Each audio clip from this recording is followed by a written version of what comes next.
जय गुरुदेव। गुरुदेव।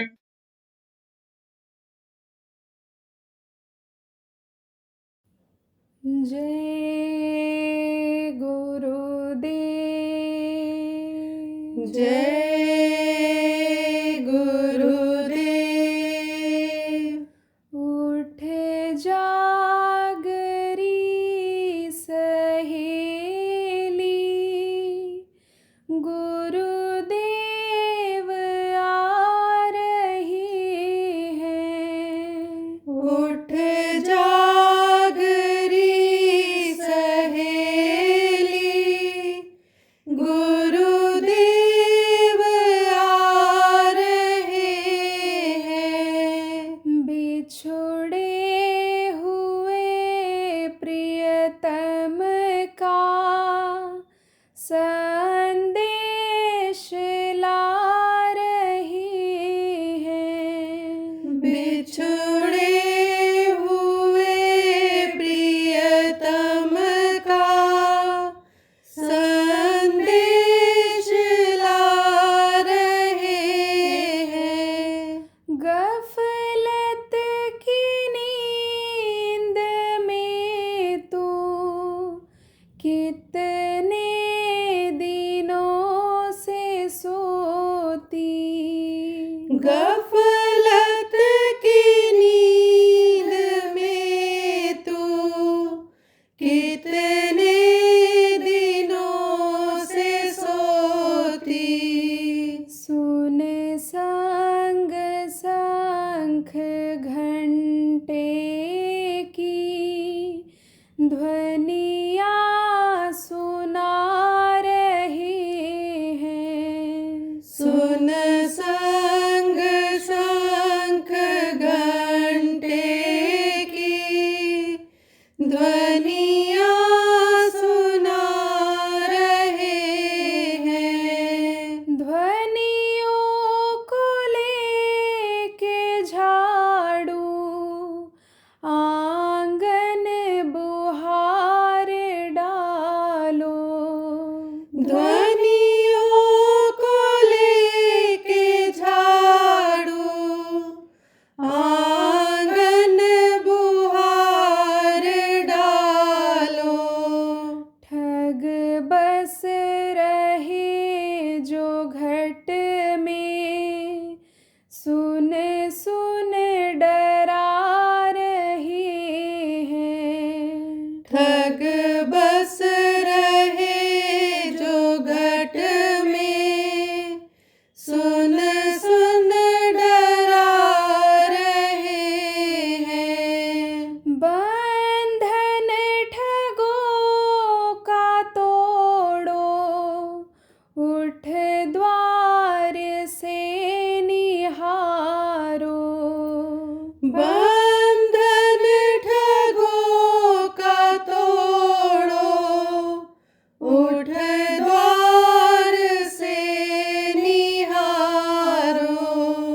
देखो अजीब ज्योति सतगुरु दिखा रही हैं। देखो अजीब ज्योति सतगुरु दिखा रहे हैं। सब चोर भाग निकले, सतसंगी घर में बैठे।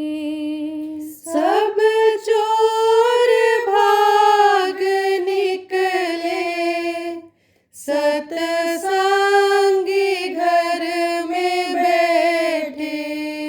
अब प्रेम पत्र प्रियतम का सतगुरु सुना रही हैं। अब प्रेम पत्र प्रियतम का सतगुरु सुना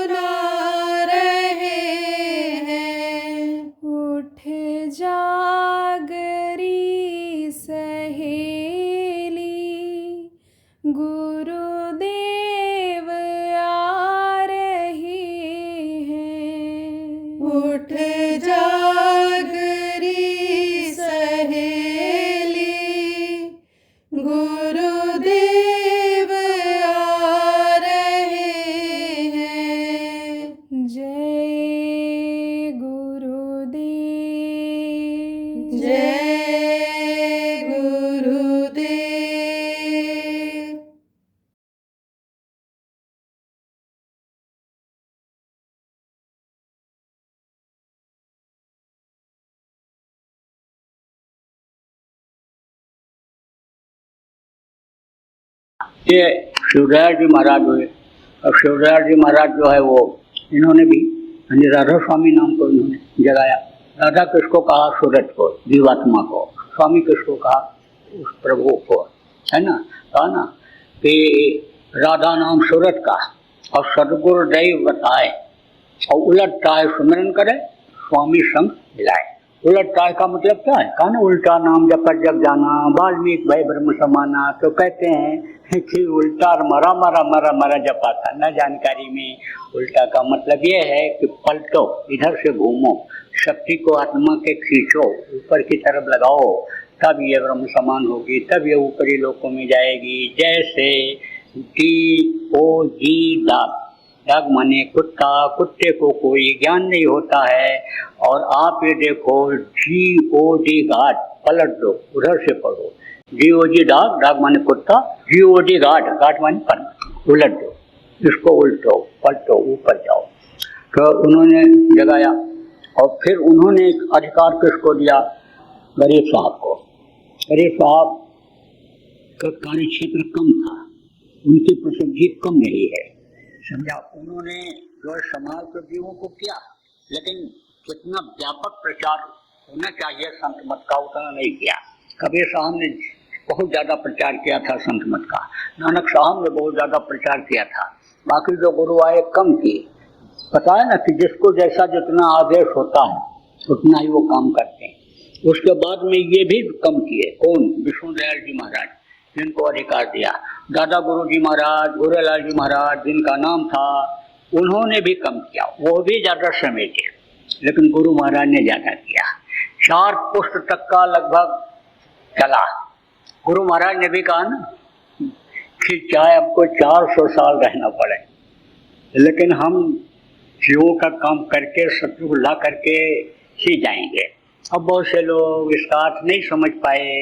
अरे वो शक्ति रहेगी गुरु महाराज की, गुरु महाराज की ताकत काम करेगी। गुरु महाराज का ये जो वर्णात्मक जय गुरुदेव नाम जगाया हुआ नाम है, ये शक्ति काम करेगी, जय गुरुदेव नाम की शक्ति काम करेगी।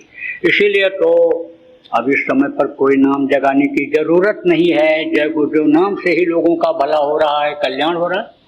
अब नाम कैसे जगाया जाता है ये भी बता दूं प्रेमियों।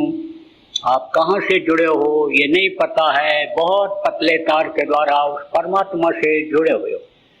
ऐसे ही संत जब नाम को जगाते हैं तो तार के द्वारा उस प्रभु से जोड़ देते हैं, और जब उस नाम से उसको पुकारते हैं तो वो मददगार हो जाता है। जैसे राम नाम में उस समय पर शक्ति थी, जब उन्होंने राम नाम को जगा रखा था पत्थर के ऊपर, देखो राम राम लिख करके समुद्र में डाला गया था, सारे पत्थर तैरने लगे थे। देखो विभीषण की कुटिया पर राम राम लिखा था, लंका जला लेकिन बच गई कुटिया। आप देखो प्रेमियों, कृष्ण आए, कृष्ण नाम जिसने जहाँ पर पुकारा कृष्ण खड़े हुए मिले। ऐसे ही ये जो पीछे और नाम है उन नामों में शक्ति थी, लेकिन जब दूसरा नाम जगा लिया जाता है तब उसमें शक्ति आ जाती है, उसमें ताकत आ जाती है। कहा गया है कि वक्त के नाम की जरूरत होती है, वक्त का नाम बताने वाले संत सदगुरु की जरूरत होती है। रोग यानी समझ लो दूर करने के लिए, तकलीफ को दूर करने के लिए डॉक्टर जो मौके का होता है उसकी जरूरत होती है। जो यानी समझ लो कि बच्चा पढ़ने के लिए सोचता है, उसको उस समय के मास्टर जो मौजूदा होते हैं उनके पास जाना पड़ता है। ऐसे ही समझ लो कि वक्त के गुरु के पास जाना पड़ता है। अगर कोई संतों का जीव है भी तो उसके संभाल की जरूरत पड़ा करती है। तो जय गुरुदेव नाम गुरु महाराज ने जगाया प्रेमी, यह है वर्णात्मक नाम। लेखन पढ़न और कहन में आया उसको वर्णात्मक गाया, उसको जय गुरुदेव गुरु महाराज ने जगाया था। और जब जगाया और प्रचार करना शुरू किया तो लोग मानते नहीं थे, क्योंकि हर नाम में कुछ न कुछ अन्य समझो की शक्ति भाव भक्ति के अनुसार लोगों को एहसास होती है, उससे फायदा होता है। अब देखो इसमें जो मूर्ति पूजा में लीन हो या उन्हीं को जो भगवान मानते हो, आपको खराब भले लगे, लेकिन थोड़े के ऊपर अगर दवा लगाते जाओ तो वो सड़न गलन पहुंचेगा, हड्डी तक वो थोड़ा नासूर बना देगा, पहुंच जाएगा वो तो काटना पड़ेगा पैर। लेकिन काट करके उसी समय अगर दवा भर दिया जाए तो नासूर नहीं बनेगा, पैर नहीं काटना पड़ेगा। इसलिए बताना भी जरूरी होता है। देखो मूर्तियों को किसने बनाया? मूर्तियां तो पहले थी ही नहीं। व्यास एक महात्मा हुए थे, उन्होंने मूर्तियों का आविष्कार किया था। मूर्तियों को क्यों बनाया था? मूर्तियों की आंखें बड़े बड़ी थी, तो आंखों में आंखें डाल करके उस समय पर लोग साधना करते थे। सतयुग में अनुयोगी विज्ञानी थे, सब दिखाई पड़ता था। त्रेता आया, मलिनता आई, तो ये योग साधना शुरू किया लोगों ने। ये जो द्वापर आया, इसमें जो आया तो मूर्तियों का प्रचलन हुआ। आंखों में आंखें डाल करके दृष्टि को टिकाते थे। आंखें चमकीली होती थी, तो एक जगह पर बिंदु बनता था, उसके बाद वो वापस होता था। तो आप ये समझो गहन विषय है ये। जब आप ज्यादा सत्संग सुनोगे तब समझ में आएगा। संत मत की साधना भी इसी तरह की होती है। पलकें ये चमकीली होती हैं, आंखों से जो रेंज निकलती है, दोनों आंखों की रेंज जब एक जगह पर चमकीली जगह पर पड़ती है तो बिंदु तेज हो जाता है। सूरज की ये जो किरणें हैं ये फैली हुई हैं, एक आतिशी शीशा होता है, उसको लगा दो तो सारी किरणें एक जगह इकट्ठा हो जाती हैं। नीचे कागज लगा दो, कपड़ा लगा दो, जल उठता है। तो ऐसी ताकत बढ़ जाती थी। अब आप ये समझो, मूर्तियों के सामने आप जाते हो, भगवान मानते हो, फूल पत्ती प्रसाद चढ़ाते हो, मूर्तियों से कोई आप अपनी तकलीफ कहो तो जवाब न दें, कुछ कहो कुछ न सुने, कुछ भी पूछो कुछ न बताओ, लेकिन श्रद्धा है आपकी, विश्वास है आपका। थोड़ी देर मंदिरों में जाते हो, मूर्तियों के सामने जाते हो तो भगवान याद आता है, प्रभु याद आता है, भाव बदलता है, भक्ति कुछ बढ़ती है तो उसका फल मिल जाता है। लेकिन यह जो फल है आत्मा का, अन्य आत्मा से कोई ताल्लुक नहीं रखता है, क्योंकि आत्मा चेतन है और चेतन आत्मा इस शरीर के अंदर है। इसलिए इस शरीर से जड़ की पूजा करने में मुक्ति मोक्ष नहीं मिल सकता है। आप समझो प्रेमियों कि चेतन से जब चेतन की पूजा करेंगे तब वो चेतन मिलेगा। मूर्तियाँ थी, फिर ये कैमरा चला तो फोटो खींच करके लोग लगाने लग गए। अब आप समझो लोगों की यही सोच बन गई कि फोटो की पूजा कर लेंगे, समाधि की पूजा कर लेंगे। आप समझो कि मठ में हम कोई स्थान बना करके, जहाँ वो रहते थे कभी महापुरुष, उनके नाम का स्थान बना करके मुक्ति मोक्ष ले लेंगे। तो ये तो हमारे समझ कुछ नहीं आ रहा। ये तो समझो कि मुक्ति मोक्ष वाली जगह ही नहीं। मुक्ति मोक्ष तो सब शरीर के अंदर ही है। यही घट भीतर सात समुंदर, यही मुमल बन नहाओ, मन बोरा बिरशवा न जाओ घर ही है। क्या कभी कबीर साहब ने कहा कि जो तिल माही तेल है, जो चकमक में आग, तेरा साईं तुझ में जान सके सो जान। फकीर ने भी फरमाया कि अल्लाह अल्लाह का मजा मुर्शिद के महखाने में है, दोनों आलम की हकीकत एक पैमाने में है। ना खुदा मंदिर में देखा, ना खुदा मस्जिद में है। और शेख जी रिंदो से पूछो दिल क्या है? कहा न कभी सानू कि संध्या तर्पण ना करूं, गंगा कबो न नहाऊं, हर हीरा अंतर बसे वही नीचे छाऊं। अब आप कहोगे भाई आप कब फोटो लगाते हो? फोटो तो इसलिए लगाया जाता है प्रेमियों, इस संत मत में ही नहीं अन्य मतों में भी गुरु का स्थान ऊंचा बताया गया। सबसे पहले गोस्वामी जी महाराज ने बंदो गुरु पर कंज कृपा सुन नर रूप हरे, उन्होंने नर के रूप में, मनुष्य के रूप में गुरु में हरि को देखा, पहचान भी बताया कि गुरु की असली पहचान क्या है। सिर गुरु पद नखा मणिगण ज्योति, सुमिरत दिव्य दृष्टि है होती। पैर के अंगूठे के अगले हिस्से को याद करते ही रोशनी हो जाए, दिव्य दृष्टि खुल जाए, अंधेरे से प्रकाश की ओर चले जाएं। रूह है नाम प्रकाश का, रू कही अंधकार, ताको करे विनाश सोई गुण करता।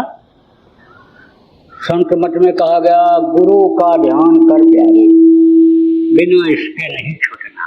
गुरु के ध्यान के बगैर नहीं छोड़ सकते हो, गुरु ही सब कुछ होते हैं। कहा ना गुरु ब्रह्मा गुरु विष्णु गुरु देव, गुरु ही सब कुछ। तो संत मत में गुरु का स्थान सबसे ऊंचा है। अब गुरु का चेहरा भूल जाता है, फोटो लगा लेते हैं तो चेहरा याद आ जाता है, तो ध्यान लगाने में आसानी हो जाती है। लेकिन फोटो भी लगाने की जरूरत नहीं रह जाती है। कब? जब गुरु के बताए रास्ते पर चलने लगते हैं तब। जैसा गुरु बताते हैं उसी तरह से जब ध्यान लगाने लगते हैं और अंतर में गुरु का दर्शन होने लगता है, उनकी दया हो जाती है, तब फोटो लगाने की भी जरूरत नहीं रहती। आप ये समझो कि जब आंख बंद करो और प्यार से प्रेम से उनको पुकारो, दया मांगो, मनुष्य शरीर को पाक साफ रख करके, साफ सुथरा रख करके, मन को साफ सुथरा रख करके, निर्मल हृदय हो करके तो दर्शन दे देते। कहा ना, निर्मल मन जन सो मोह पावा, मोह कपट छल छेद न भावा। तो आप ये समझो प्रेम कि आपको भी जो गुरु महाराज के नामदानी उसमें बैठे हो, दर्शन के लिए फोटो लगाने जरूरत नहीं पड़ेगी। अगर आप गुरु भक्ति करोगे, गुरु भक्ति किसको कहते हैं? गुरु के आदेश के पालन को गुरु भक्ति कहते हैं। गुरु के वचन ही मंत्र होते हैं। गुरु वाक्यम मंत्र मूलम गुरु वाक्यम कहा गया। उनके वचन का पालन अगर आप करने लग जाओ, ध्यान लगाने लग जाओ, उनसे मिलने की तड़प अंतर में आपके जग जाए तो स्थूल शरीर में न होते हुए भी वो शब्द रूप में जो है आपको दर्शन देने लग जाएंगे और फिर आपको फोटो लगाने की भी जरूरत नहीं रहेगी। तो प्रेमियों, गुरु महाराज शरीर छोड़ने से पहले मेरे लिए बता करके गए थे, नए लोगों को नामदान देंगे और पुरानों के संभाल करेंगे। मैं तो बराबर दोनों काम कर रहा हूँ, आदेश का पालन बराबर कर रहा हूँ। संभाल वाली बात ही ये है कि गुरु महाराज जैसा बताते थे कि इस तरह का खान पान रखो, इस तरह का चाल चलन रखो, इस तरह का विचार भावना रखो और इस तरह से आप रहो, सुमिरन ध्यान भजन बराबर करते रहो। वही बात मैं भी बताता हूँ। मेरा अपना कोई तो काम भी शुभ ही नहीं हुआ। गुरु महाराज ही जो काम प्रेमियों छोड़ करके गए उसी को हम आप मिल करके अगर कर ले जाएं तो फिर कोई काम की जरूरत ही नहीं पड़ेगी। आप ये देखो, लिंगपुर के 40वें अध्याय में लिखा है, सूरसागर में लिखा है, जगन्नाथ दास टूरिया किताब में लिखा है और गुरु महाराज बराबर कहते रहे कलयुग में कलयुग जाएगा और कलयुग में सतयुग आएगा। जब सतयुग आ जाएगा तब इतनी मेहनत नहीं करनी पड़ेगी। सतयुग में तो एक बार लोग बो करके खेत को चले आते थे और जब जरूरत पड़ती थी बादल आकर के बरस जाते थे, फिर जरूरत पड़ती थी फिर कई बादल बरस जाते थे।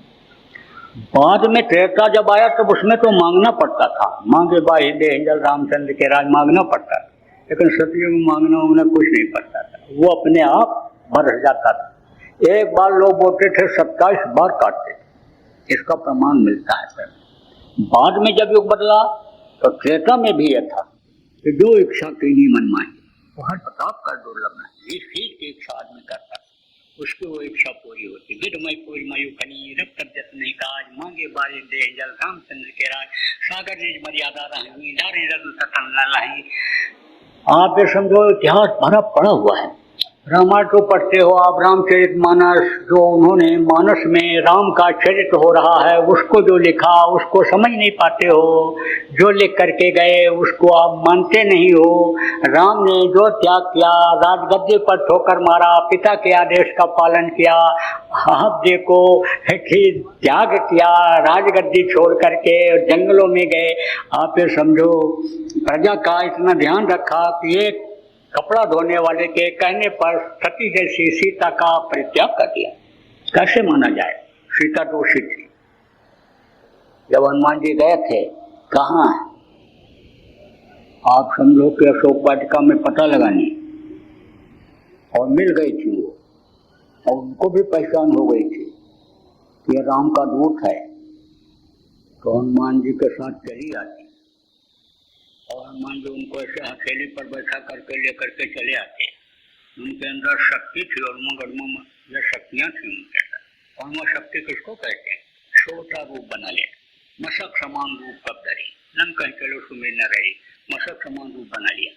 उड़ करके जब जाने को हुआ कहाँ, पहाड़ उठाने के लिए यानी संजीवनी बूटी लाने के लिए, तो छोटा रूप बना लिया, तभी तो उड़ पाए। वो रूप अगर उनका होता जो पहाड़ उठा करके लाए थे तो उनमें में दिक्कत आती, लेकिन बड़ा रूप बनाया और फिर पहाड़ उठाया जब, तब फिर सूक्ष्म रूप धारण कर लिया, और सूक्ष्म रूप धारण किया तो पहाड़ भी छोटा हो गया, यहाँ ला करके जब नीचे रखे तो फिर बड़ा हो गया। शक्ति से ही वो बड़ा था। आपको ये नहीं पता है, उसी में तो ये दांत लगाते रहते हैं, अकल लगाते रहते हैं, चोंच लगाते रहते हैं विद्वान लोग, उस चीज को समझ नहीं पाते। ये कैसे हुआ? कहा ना कि जब खड़े थे तब क्या कहा विश्वामित्र जी ने कि उठो राम बन जाओ बहुत चापू, मैं तो जनक सकल प्रतापू। विश्वामित्र बैठे हुए थे और राम और लक्ष्मण खड़े हुए थे। तो जब निराश हुए, वीर विहीन मही में जानी, यानी समझो राजा जनक निराश हो गए कि अब वीरों से धरती खाली हो गई, अब कोई वीर रह ही नहीं गया, सीता कुंवारी रह जाएगी। तब विश्वामित्र जी ने कहा था कि कहो तो इन बच्चे से कहूँ मैं? बोले कहिए। तब कहा उठो राम बन जाओ बहुत चापू। अब जब खड़े थे तब क्या उठो, सोए होते बैठे होते तब तो उठो का मतलब उठाओ। पूरी शक्ति जो जीवात्मा की अंगूठे तक फैली हुई है नीचे से खींचो, भौहों के बीच में लाओ और चांपो। चांपो का मतलब दबाओ, दबाव डालो। तब उन्होंने, अब इन सब चीज़ों का मतलब कौन समझावे, कहाँ इतना समय है, समझने वाले भी नहीं लोग। तो आप समझो प्रेमी, लोगों के अंदर हुआ करती थी जब कोशिश करते थे, वही शक्ति आपके अंदर भी आ सकती है, सब कुछ इसके अंदर में है। तो गुरु महाराज ने कहा था संभाल की बात, बराबर संभाल की बात करता रहता। सबसे कहता हूँ भाई, शरीर को जरूर स्वस्थ रखो आप, लेकिन ज़्यादा मत खाओ कि बीमारी आ जाए और डॉक्टर के पास जाना पड़े और ऑपरेशन कराना पड़े। और एक बार ऑपरेशन हो गया इस समय, कोई ज़रूरी है दोबारा ना, दोबारा फिर ऑपरेशन, दोबारा फिर ऑपरेशन। एक आदमी तो थक गया ऑपरेशन कराते कराते, फिर बता दिया डॉक्टर ने, कहता है डॉक्टर साहब अब की बार ऑपरेशन करने के बाद टाँका मत लगाना, पक जाता है, पट्टी करानी पड़ती है, मत लगाना टाँका, सिलाई मत करना। अब की बार डॉक्टर साहब ऑपरेशन करने के बाद सेल लगा देना, या तो बटन लगा देना, दोबारा आऊँगा जब ऑपरेशन कराने तो बटन खोल कर ऑपरेशन कर देना। तो वही नसें जब कट जाती हैं, जुड़ती नहीं है, सिस्टम बिगड़ जाता है, इसलिए बचना चाहिए। कम खाओ, थोड़ा खाओगे तो आपसे समझो बीमारी आएगी ही नहीं। वैसे तो बहुत सारी चीज़ें बताई जाती हैं, उन्हीं को अगर सीख लिया जाए तो भी स्वस्थ रह सकते हैं, लेकिन इतना समय नहीं है प्रेमियों। लेकिन मोटी बात आपको बता रहा हूँ, कम खाओ बस, और भूख लगे तब खाओ। आप समझो पेट खाली करके तब खाओ, जगह अंदर बन जाए। मल में या गंदगी जो पड़ी है कि उस पर कोई असर इसका ना पड़े जो ये जाए भोजन। तो कहोगे कि शुगर का मरीज तो हमेशा भूखा रहता है, तो भूख का कैसे पता चलेगा? जब दाहिने नाक का श्वास चले तब पता चल जाएगा कि भूख लगा है। कभी दाहिना चलता है कभी बायां चलता है। 15 मिनट के लिए जब बदलता है तो लगभग 15 मिनट तक दोनों चलते हैं, तो इंतजार कर लेना चाहिए। मोटी मोटी चीज़ें आज बताने का टाइम नहीं है, देखेंगे आगे, कल ही आगे से देखेंगे। अभी आप तो आप मोहब्बत हो ही रही है, दिल से जुड़े रहा हमारा आपका आना जाना लगेगा ही, आपका हमारा मिलना जुलना होगा ही, गुरु महाराज की दया होगी, सुनाया जाएगा, आप सुन लेना। तो कहने का मतलब ये है, मोटी चीज क्या है? सोच, कम खाओ और कम खाओ, बर्दाश्त कर लो। बर्दाश्त कर लोगे, दो बार छोटे बन जाओगे तो झगड़ा झंझट टल जाएगा। कोई कितना भी अकड़ के चलता हो, पैर पकड़ लो, छोड़ो ना उसका, तो वो भी झुक करके उठाता। बुद्धों को बड़ी जानकारी होती है, समझ लो आप। ये जो फटा पैंट पहनने वाले लड़के नौजवान हो, किसी को नहीं समझते हो। बुद्धों के पास बैठो, बच्चियों, कितनी भी पढ़ाई लिखाई तुम कर लियो, लेकिन अनपढ़ सास की जरूरत पड़ती है।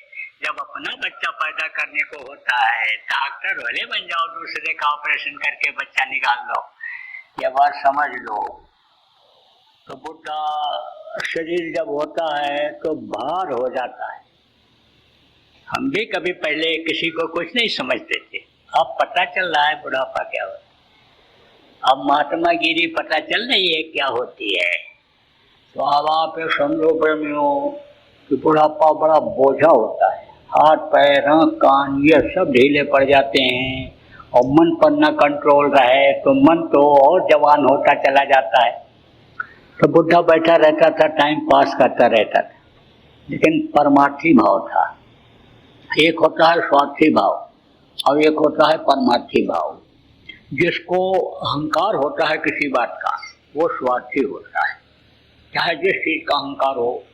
कहा ना, कोष जन्मा है जग माही, प्रभुता पाए काहि मद नाही। चाहे शरीर में बल आ गया उसका अहंकार आ गया, धन ज्यादा आ गया उसका अहंकार आ गया, कोई ऊंची कुर्सी पर वादे पर पहुंच गया उसका अहंकार आ गया। तो अहंकार नाश करता है जहाँ अहंकार आता है। काम जहाँ आता है तहाँ क्रोध आता है, क्रोध मोह ये क्या है, विनाश के कारण है। इसलिए इनको ही कंट्रोल करने के लिए ये नाम की संख्या जो आज बताएंगे इसको सुंघाना पड़ेगा, सब ये ढीले पड़ जाएंगे। जैसे सांप को जड़ी सुंघा देता है सपेरा तो चुपचाप पड़ा रहता है, ऐसे ये रहेंगे सब शरीर में, क्योंकि इनकी जरूरत है संतान उत्पत्ति के लिए, दुष्टों को डांट फटकार करके सही रास्ते पर लाने के लिए इन सब चीजों की आपको जरूरत है। ये कहा गया कि अहंकार किसको नहीं होता है, जो समझे प्रभुता परछाई प्रभुता पाई ताहि मद नहीं। जो इसको परछाई समझता है, आज है कल नहीं रहेगा, तो समझो कि वो को अहंकार नहीं होता है। तो कुछ ऐसे स्वभाव के होते हैं जो समझ जाते हैं कि दुनिया ये क्या है, कुछ नहीं है, 4 दिन की चांदनी फिर अंधेरी रात, फिर हमको इस मिट्टी के शरीर को मिट्टी में मिला देना होगा। बाप दादा चले गए, धन दौलत रुपया पैसा कुछ नहीं लेकर गए, सब चले गए, सब छोड़ के गए, मुझे भी जाना, लेकिन कुछ बता के जाएंगे, कुछ उपदेश देकर जाएंगे, कुछ समझा के जाएंगे। तो ये चीज जो जानकारी हमको है कुछ दिन तक चलती रहेगी, नहीं तो मेरे से ही ये चली जाएगी। भारत के जो लोग रहे ज्यादातर बहुत सी विद्याओं को लेकर चले गए। वो तो संतों ने जब आध्यात्मिक ज्ञान का विस्तार किया तब समझो कि दुनिया वालों को हर चीज की जानकारी हो पाई। ये जितनी भी विद्याएं हैं सब आध्यात्म से निकली हुई हैं। दुनिया की सारी विद्या जहाँ खत्म होती है, जहाँ सारा धन खत्म होता है, वहां से आध्यात्मिक धन और आध्यात्मिक विद्या की शुरुआत होती है।